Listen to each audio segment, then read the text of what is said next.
From the far reaches of the Milky Way galaxy, it's Retro Nerd Girl with a film review for you. Today, I'll be reviewing the movie The Last Starfighter, released in 1984. Starring Lance Guest, Robert Preston, and Catherine Mary Stewart. Directed by Nick Castle.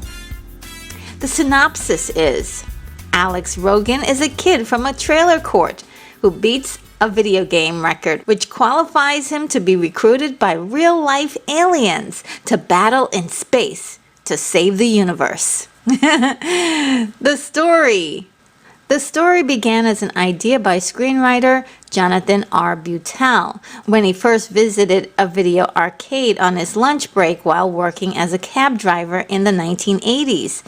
There he took notice of a young boy playing one of the games. At the time, he still had his most recent book in his mind, The Once and Future King by T.H. White, based upon the 1945 book La Morte d'Arthur by Sir Thomas Malory.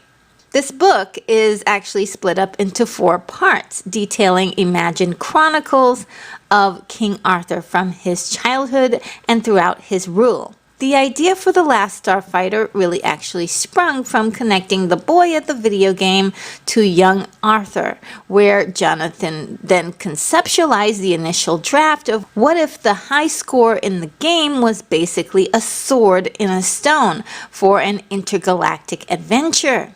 That sounds so good. It's a genius idea for the 1980s because video games were new and magical at the time. Both kids and adults fawned over the chance to spend hours at arcades, or for those who could afford it, have their own personal game console at home. It was considered a fun but useless entertaining pastime. However, for many dreamy-eyed children and teens, the possibility of getting a high score was the ultimate prize because the games were so hard that to have your name listed on the machine for a high score meant that you were one of the best of the best. So, the sword in the stone idea struck a chord. Jonathan managed to get the script into the hands of Lauren Moore Pictures, and they were pleased enough to give him the green light to move forward with the working title of Centauri's Recruit. Nick Castle was brought in to direct. Prior to this, he had directed Tag, the assassination game, in 1982, making him perfect to direct yet another flick about gameplay. The story, in my opinion, is the real reason I love this movie as much as I do. There are many similarities with Star Wars, which had just tied up its trilogy the year prior, but Star Wars also used the classic storytelling tool of the hero's journey that had been used since antiquity. The premise is a page right out of my dream journals of childhood. It's silly, but it sets the tone that this is not a realistic drama, but a fantasy. You could take this movie as a fantastical event that actually happened, or you can imagine that this story is actually a fantasy that Alex Rogan is having as he's playing the game, and the story works even better. Now the pacing. At 1 hour and 41 minutes, it's really short and sweet. I always love that about movies, when they can get to the point and get you in and get you out. I didn't feel like we needed to draw things out, but I don't think I would have minded a little bit more time spent to flesh out some of the characters.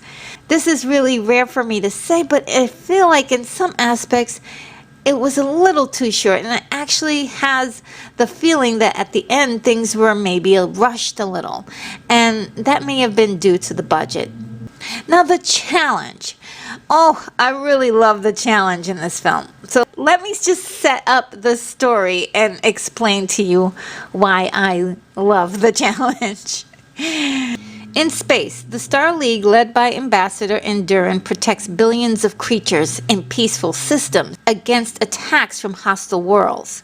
Their main base and origins stem from the planet Rylos. According to Enduran, Eons ago, Rylan ancestors created the Great Frontier. It's a defense grid barrier of energy or a wall in space. It encircles all of the peaceful systems of the universe, forever locking out the scourge that lurks beyond. One such scourge are the Kodans, who have been aching to make a dent in the frontier so they can dispatch their armada, also known as the Black Terror, to conquer the worlds within. In Duran's son, Zur has different views about the Star League. He thinks that the peaceful worlds are actually weak worlds and has tried to usurp his father in the past for power. He was caught and disowned by his family, then banished. However, Zur still has many loyal followers undercover on Rylos, working within the Star League. Another leg up for Zur is that he has made a deal with the Kodan Emperor to lead the destruction of the frontier because he has the exact coordinates to the Star League's base. And he also has control over the Rylans inside to disable the defense systems of that base. Once the base is down, the frontier will fall. In exchange, the Kodan Emperor has promised to allow Zur to rule over Rylos after it's been conquered.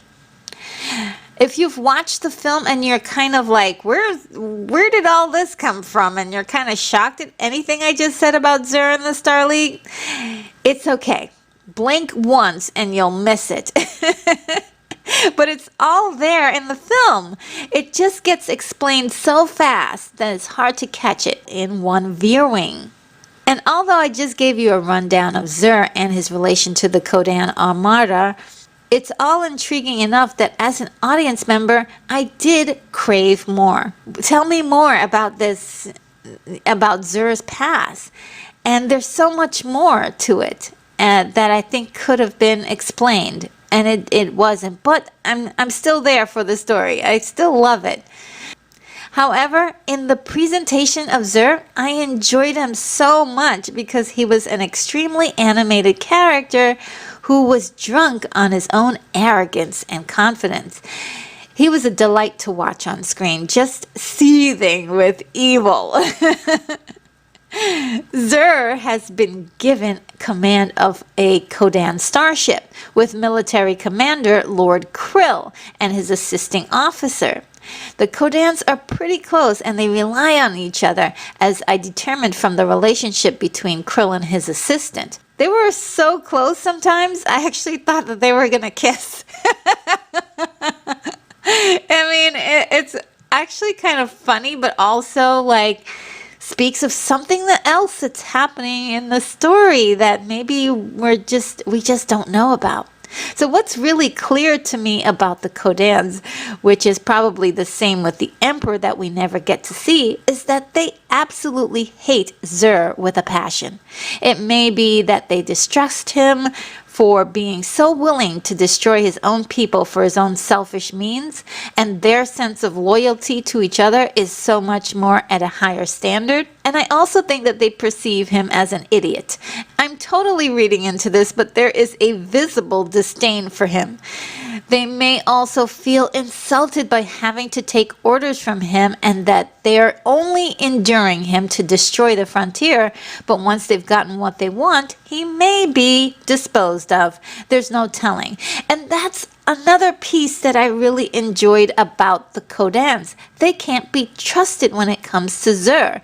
It's so baked into the sinister, almost devilish way that they look, with leathery skin, shiny red armor, and horned chins. In many ways, you could actually say that Zur has made a deal with the devil. At the end of the film, when the assistant is listing all of the things that are fatally wrong with their ship, he finally asks, "What do we do?" And Krill's response is, "We die." As if it was something he had always accepted. This is the price of being a warrior in a battle. This totally matches this kind of warrior mentality that we're kind of getting off the Kodans. It's kind of a funny moment, but also it's one of the moments that you wish you had more time with the Kodans on screen. I love those guys so much. Now the empathy. The empathy in this movie for me is very strong, and I think the main reason for that may be due to the many characters we get to bond with during the film. And I'm actually going to go through a lot of them, but not all of them. So this section may be a little bit long and detailed. So let's talk about the main character, Alex Rogan. And in many ways, he's just a boy you are meant to sympathize with.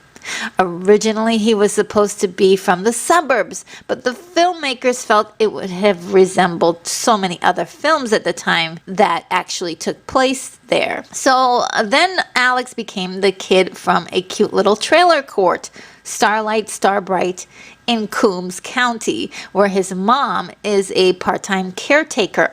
The novelization by Alan Dean Foster fills in a lot of missing information from the film, like the fact that Alex is actually a high school senior, which makes sense since he's worried about what his plans are to do with his future and getting into college, and dreams of having a life of adventure somewhere else other than the trailer park. And I'm just going to give you a little play-by-play of the events to set up more of Alex's journey. Not only is he bored with his life at the trailer court, the only reprieve he has from his life is being able to spend a day with his girlfriend, Maggie, at the local makeout hideaway, Silver Lake. However, he can never get away because he's always asked to do something as the handyman of the trailer park. He's always asked to sacrifice his time to help others, but doesn't really get a chance to do anything for himself. Alex doesn't have a father present in the picture, and the film really doesn't go into what happens there, but it does give him a couple of surrogate fathers in other forms. One of the neighbors, Otis, is an elderly man who looks after the place and notices how unhappy Alex is, and gives him some really amazing life advice. He says, you'll get your chance. The important thing is that you have to grab it with both hands and hold on tight to it. Now, to unwind and to let out his aggression for being stuck in his life, Alex enjoys playing a relatively new arcade game, Starfighter. It turns out that the game is a space combat simulator that an alien by the name of Centauri has accidentally delivered to Coombs County instead of Las Vegas, looking to recruit his Starfighter. He takes Alex to Rylos to join the battle, wherein Alex realizes that the Star League and the war against the Kodan Armada is real.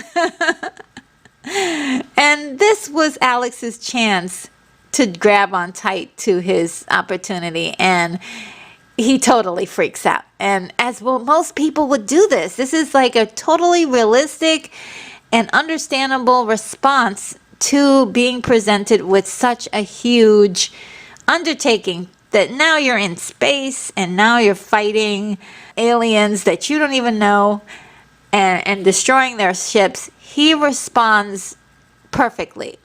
And it's kind of played with comedy, but the trailer park is boring, but it's safe. It's a heck of a lot different than being thrown right into the middle of a battle, let alone one in out of space. So yeah, I like the fact that Alex took that seriously, and all of that comedy set aside, his reaction is so realistic and not formulaic. I love that.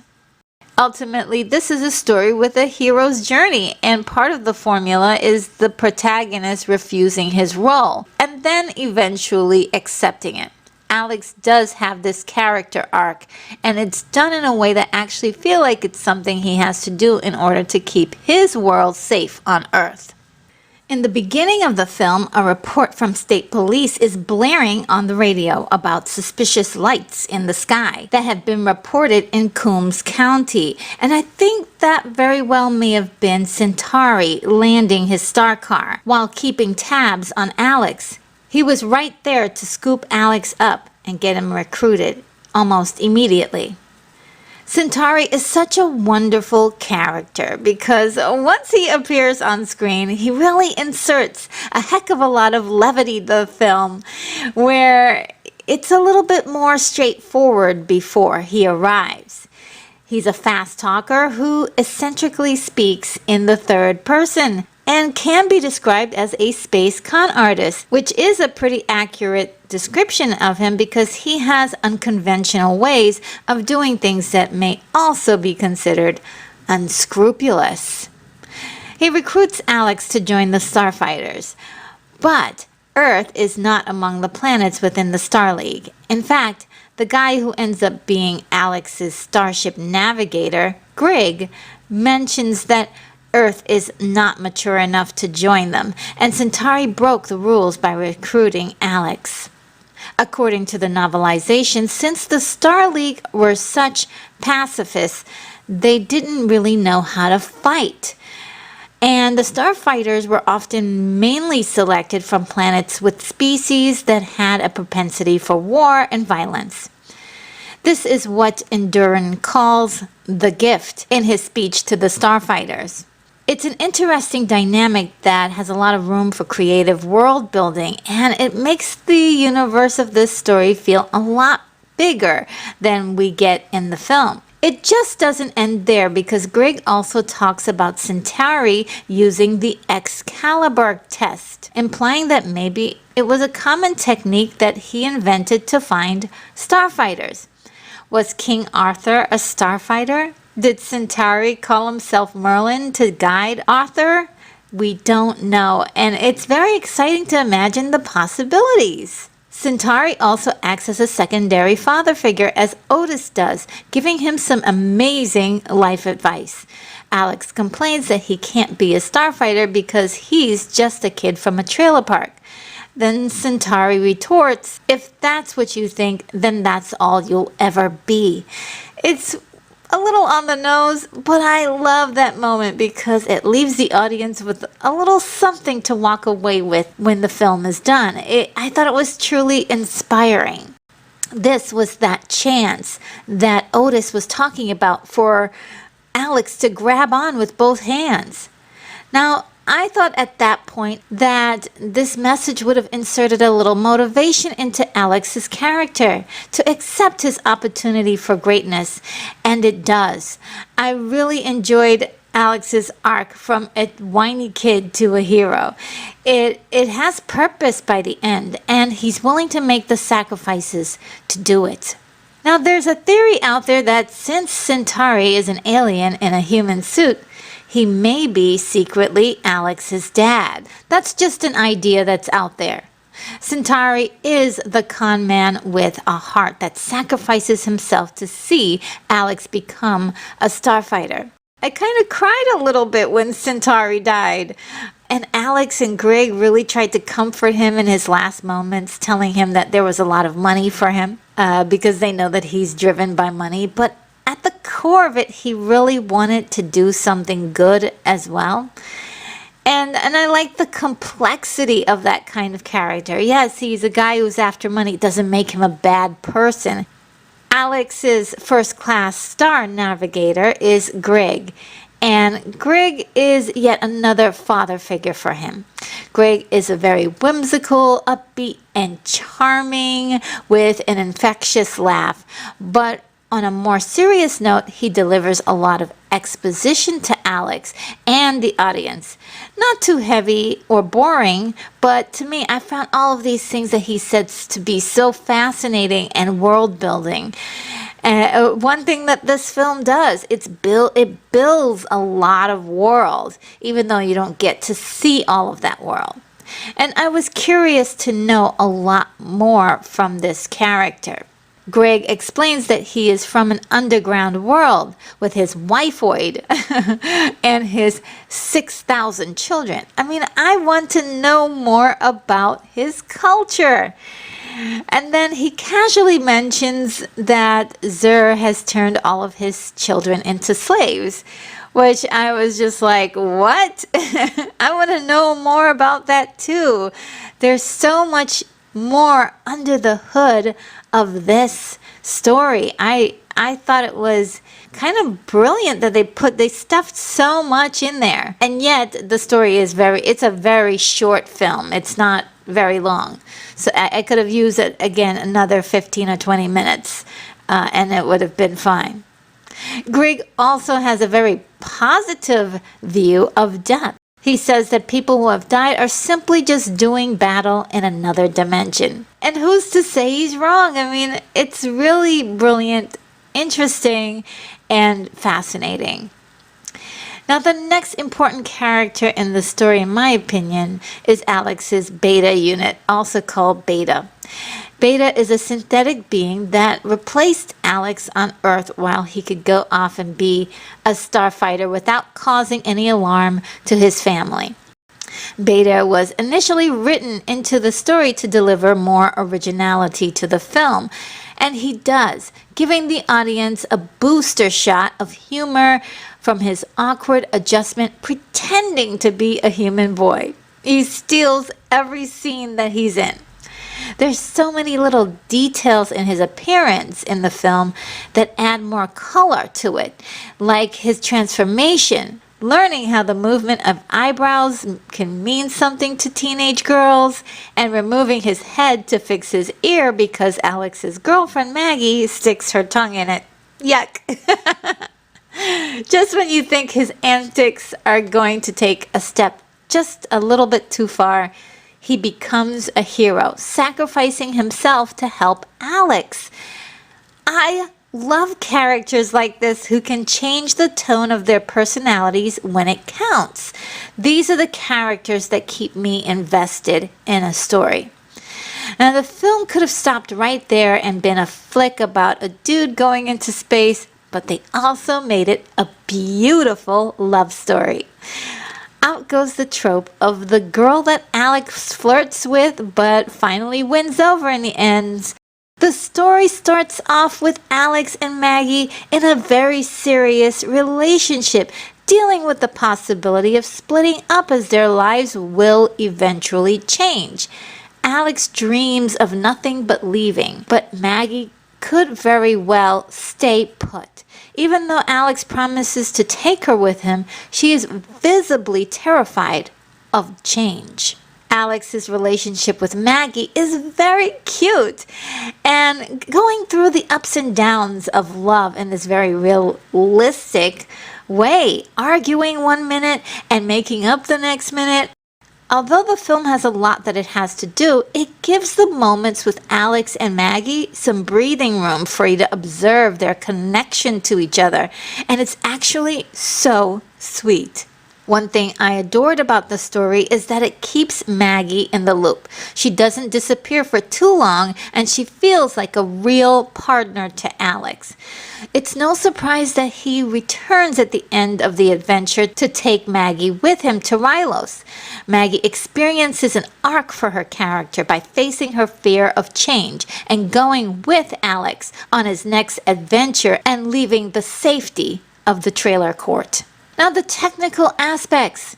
The film was shot in about 40 days on location in Canyon County, California, as well as some indoor sets. There was also an extra week of reshoots and additional content. Most of the shots on Earth were very simple with the exception of the Starfighter arcade video game.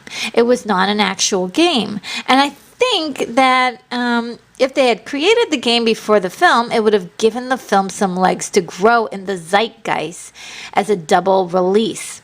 The displayed gameplay concept was a mixture of Gallagher and Space Invaders, which were two of my favorite games of that era, and a true companion game to the film was actually in the works, but it would have cost thousands of dollars if sold retail. The film borrowed some attributes from the Tactical Air Command's logo for the Starfighter game logo. Another impressive aspect of the game was the use of Centauri's voice in the game introduction, who was played by legendary actor and musical performer Robert Preston. Greetings, Starfighter! You have been recruited by the Star League to defend the frontier against Zur and the Kodan Armada. Well, that's my impersonation of him. But It's iconic, and it's also a cornerstone in the film that is very endearing to many of the cult followers of the film. I mean, we can all recite that without even thinking about it. It tickles me to hear it to this day. So it's just one of those charming little moments that you never forget. Now we've come upon the part of the film that really receives the most complaints, which is the digital effects, which were possibly acceptable for a game display in the 1990s or the early 2000s. So in that respect, it's obviously observed for being ahead of its time. However, the actual space battle scenes were criticized for looking too primitive today. To be honest, practical miniatures would have sold the space battle a lot better, but the decision was made to attempt to create photorealistic space battles. And to be honest, that was very, very ambitious, maybe a little too ambitious. It was a baby step towards the CGI that we get to have today. But for the 80s, the 27 minutes of computer graphics for 300 scenes in the film were rendered on a Cray XMP supercomputer, which was the most ever done for the time. It was very ambitious and broke ground on its own right. I remember seeing these effects as a teenager, understanding that this was the wave of what special effects would eventually be like in the future. So I typically cut a lot of slack for CGI elements attempted in the 1980s. And some in the 90s as well. I think they could have gotten even closer to more realistic visuals if they had a little bit more time to complete the effects. And just to give you an idea of how long it took, each frame took several hours to render. Now, the main focus of the CGI in The Last Starfighter was the gun star, which was the awesome design of the artist Ron Cobb, who also worked on Alien and Star Wars. The battle sequence was very exciting for me, but I must admit that the Kodan Armada was pretty puny. I would have loved to have something a little bit more massive and intimidating.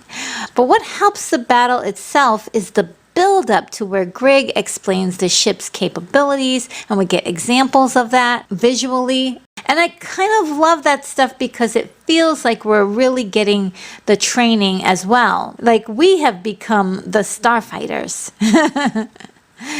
The Kodan Armada uses the Circle of Doom formation, which forces Alex to have to use the Death Blossom, which is a weapon of last resort.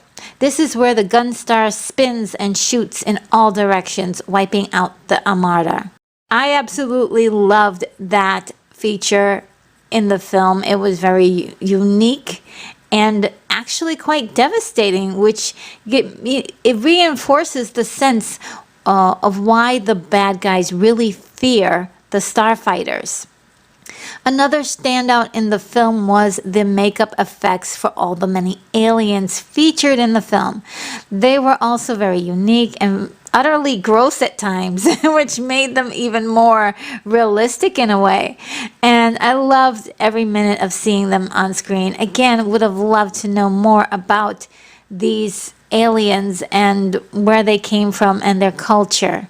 Well, I definitely won't pick apart every single detail to discuss, but I have to talk about Centauri's awesome car, the Star Car. The car was a real car that was made to look like a DeLorean. At the time, actual DeLoreans were hard to come by because John DeLorean, all of his assets were seized by the British government while he was on trial. The car itself was an incredible likeness to the DeLorean, fitted with gull wing doors and all. It was the perfect choice for a space car. Now for the score. Craig Safin composed the score, wanting to go for what he calls bigger than Star Wars. And it was a wise choice, creating an outstanding and very triumphant score with lots of horns. and it had a very big sound. Just, he nailed it, okay? It had a very similar theme to the music that you might find for the theme of Star Trek: The Next Generation television show. It sounds like a mixture of Superman 1978, Krull 1983, and Clash of the Titans in 1980. For some reason, when you hear that score, it really sounds like a lot of those films where we're talking about heroes and triumphant celebration and incredible victories. Now for the performance, Nick Castle went to school with John Carpenter and played Mike Myers in Halloween and Halloween 2. While editing Halloween 2, Nick noticed Lance Guest, who played alongside Jamie Lee Curtis, and thought of him for this project.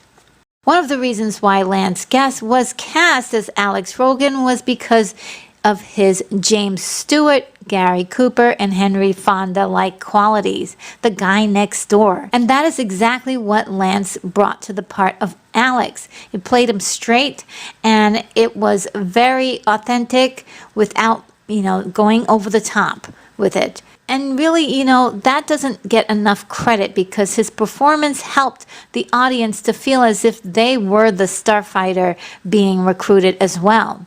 Now, he was also able to show off his acting chops by playing a dual role in Beta.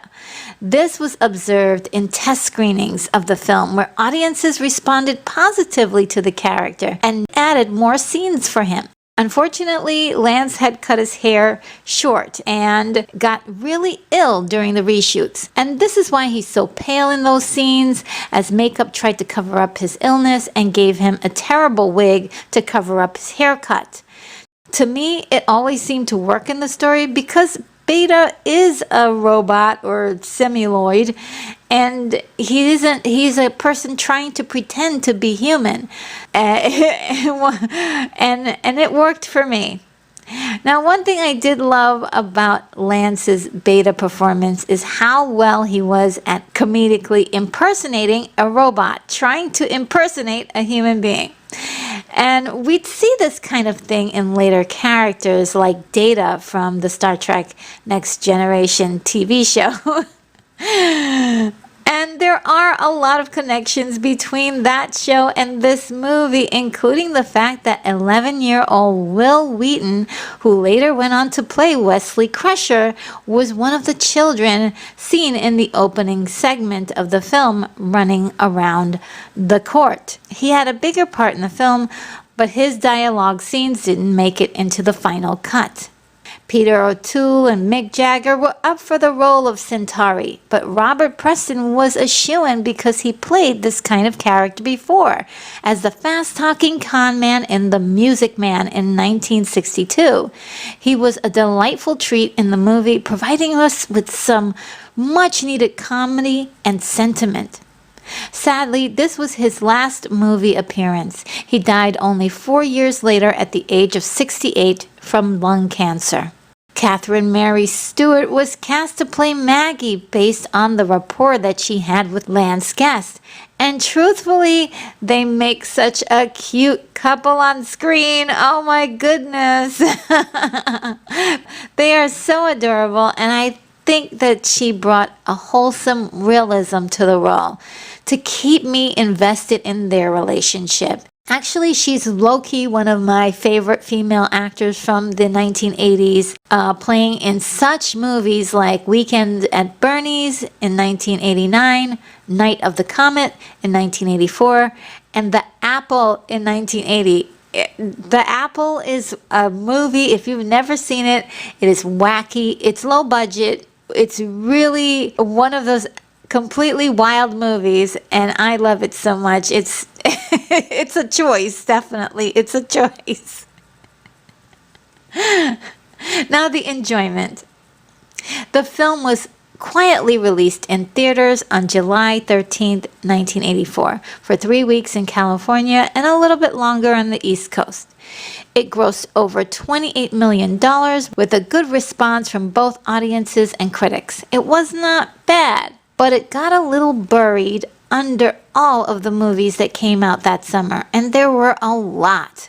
Of all the movies, I think my mom picked The Never-Ending Story. At least maybe we both did, or something to that effect. But that was the one we saw in the movie theater. And by the way, both my mom and I, we loved that movie together.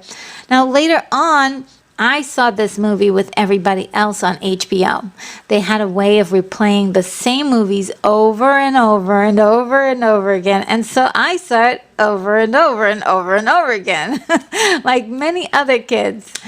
And it was just one of those things. You would catch an airing of it and you'd watch the whole thing because it was that good. And again, for my love of science fiction, I always sat down and watched it all the way through because it was just one of those other movies that had science fiction in it, and there just wasn't a whole lot of science fiction.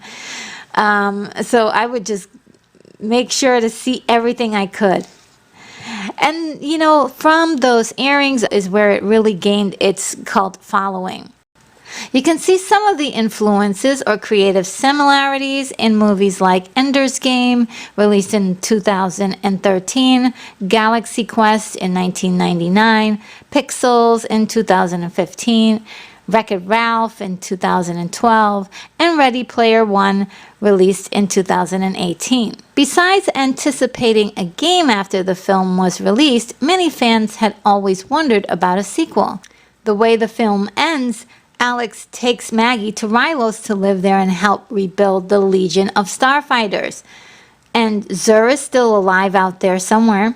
And on Earth, Alex's brother Louis plays the game in hopes of being the next Starfighter. In 2009, there was an announcement that a sequel titled Starfighter was going into production, and it would take place 25 years later after the original film.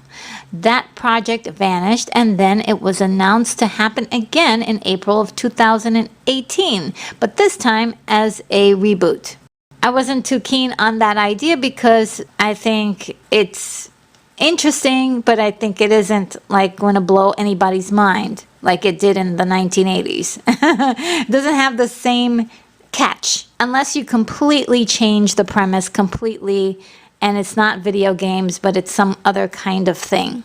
In 2020, a sequel was announced since the rights to the film actually switched hands, and a short video was released on YouTube to preview this project. As I thought about it, the special feeling that we get from the story at the end is one of a kind. Any other exploration of a continuation of the story would indeed change the tone of the film completely. But there's a unique opportunity to explore the many cultures of the aliens in the Star League and beyond. It would be a lot of fun. I also thought I wouldn't mind a series either, so we can have some time to catch up to the 30 years of storytelling. On another note, this film really speaks to Generation X in a beautiful time capsule that picks you up and drops you right in the smack of the 1980s. It may seem like a fun, dumb movie on the outset, but it's not. Watch this one a few times and you'll discover so many little details about the film, easily missed the first time.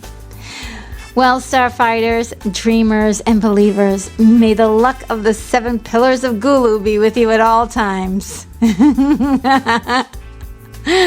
My rating is an 8.6. Well, that sums up my review. I hoped you liked it, and if you did, I have over 100 of these videos, so go on ahead and browse the channel to see more reviews from me just like this. Subscribe if you haven't done so already, and hit the bell icon to be the very first to be notified of my next video. This is Retro Nerd Girl signing off.